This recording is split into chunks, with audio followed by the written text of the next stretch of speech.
Hello. I was thinking the other day about the analogous relationship between music and leadership, and really that's just about asking what in one topic area has a relationship or a pointer towards how another topic area works.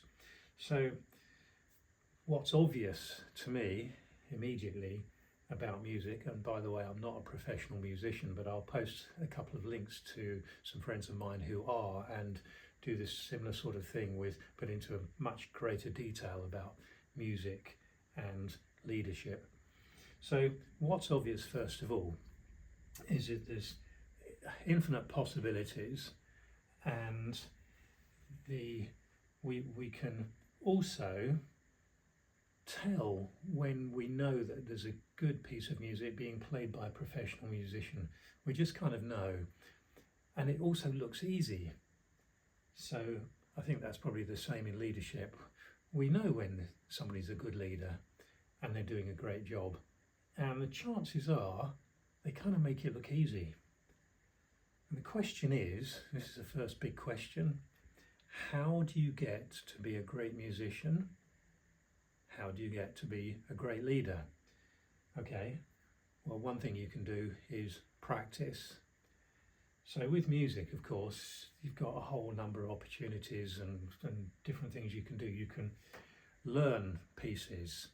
You can practice and practice those until you've got them, so you can play them without the music at a concert level, whatever. Or you can improvise.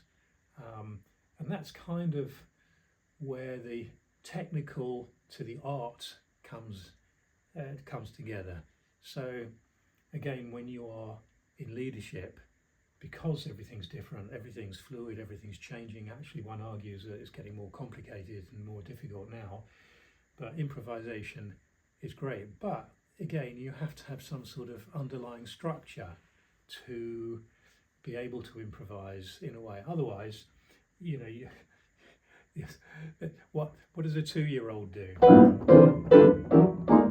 Okay, well, I mean, that might also be analogous to how a 2-year-old might do leadership if they had it. It's just about a lot of noise, and maybe it doesn't sound great either, and perhaps on the bordering on annoying. So what do we do then if we are improvising? Then good idea to have some underlying structures. So for example, I mean, you can have sort of a bass line,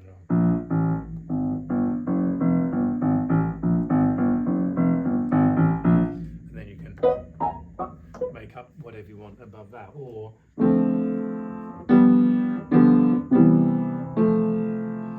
and again you can make up pretty much anything over there.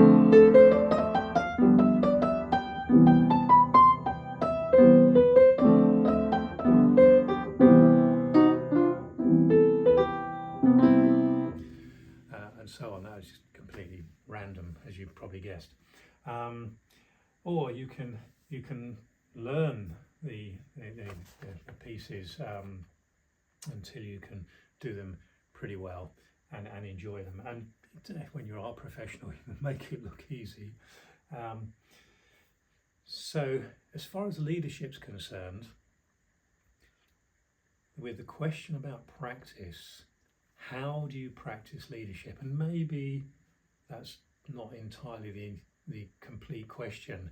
Maybe it's, what do you practice in leadership? Now, sure, you can go on courses which are great, and you can learn various techniques and theories and such like, and then you can go on from there. But what and how do you practice? What you need is an underlying structure to do something with.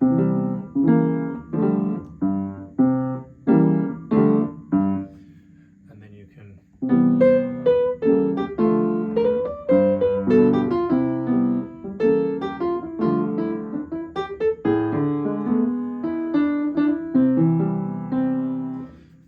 and so on. Or what's the other one that goes like that?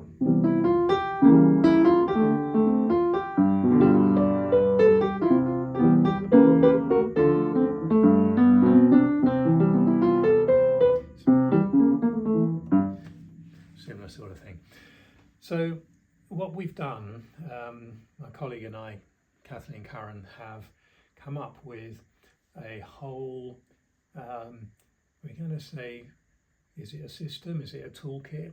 Well, basically a practice for leaders to be able to figure out what to do as a practice. And in fact, we came to this from a different angle to most leadership trainings or offerings or whatever you do. And that is to come from an area of not knowing. So somewhat like improvising and the art of improvising with music, there's a lot of not knowing. You know, you could just pick some notes and I've got no idea what I'm going to play, but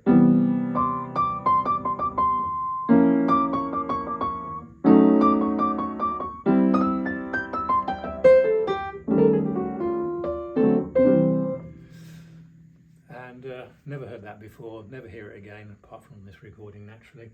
But when it comes to practicing leadership, what do you do? Okay, well, what we'll do is we will tell you what we'll do, but we'd like to know who you are first of all. So please send us an email at Geoff, Geoff, at idkn.org or Kathleen at idkn.org, and we can have a conversation about what do you do to practice leadership. And a tiny bit of background, IDKN stands for I don't know-ness. So we've created a threshold for you to cross because not too many leaders really want to admit that they don't know. However, once you've faced that threshold, then the world will open for you and you will be able to find things that you can do to practice your leadership until you are professional. There's one caveat to this, the analogy between music and art. Music, art and leadership is that you can practice forever and you'll just get better and better and better as there's no upper limit. So that's both a blessing and a challenge. So I'll leave that with you, some thoughts about how do you practice leadership, what do you practice, and if you want to find out, send us an email or a message and we will set up a conversation with you. I'm Geoff Hinsley, my colleague Kathleen Curran. We'd love to hear from you. Thanks very much indeed.